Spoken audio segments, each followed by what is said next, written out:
Cinema സ്റ്റൈലിലുള്ള തട്ടിക്കൊണ്ടുവരവും register മാരേജും police പ്രൊട്ടക്ഷനും ഒക്കെയായി കല്യാണം പൊടി പാറി.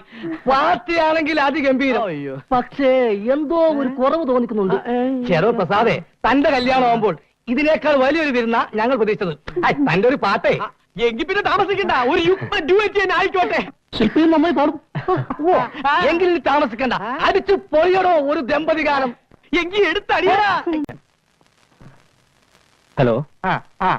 ഹലോ, പ്രസാദ് സാറാണോ? എന്താ സാർ ഇത്? ഈ 11th അവറിലൊക്കെ പ്രോഗ്രാം ക്യാൻസൽ എന്ന് വെച്ചാ അങ്ങനെ ഒരു സാഹചര്യം ആയതുകൊണ്ടല്ലേ മിസ്റ്റർ രാധാകൃഷ്ണൻ? എന്ത് സാഹചര്യം? എനിക്ക് നിങ്ങളുടെ ഞഞ്ഞാവിന്റെ വർത്താനൊന്നും കേൾക്കണ്ട. ഇത് ആദ്യത്തെ തവണ ഒന്നുമല്ല ഈ പ്രോഗ്രാം പോസ്റ്റ്പോൺ ചെയ്യുന്നത്. ആദ്യം നിങ്ങൾക്കൊരു ആക്സിഡന്റ്, പിന്നെ ഒരു മാരേജ്. ഇനിയിപ്പോ എന്ത് റീസണാണ് നിങ്ങൾ പറയാൻ പോകുന്നത്? Radhakrishnan please. No no more explanation.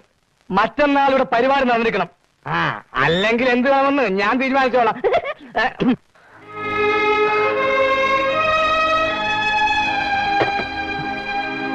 കഴിഞ്ഞു. സ്റ്റൈലും പെർഫോമൻസ്. ഏതായാലും പ്രസാദ് സാറിന് തൽക്കാലത്തേക്ക് ഒരു അസുഖം വന്ന് വളരെ നന്നായി.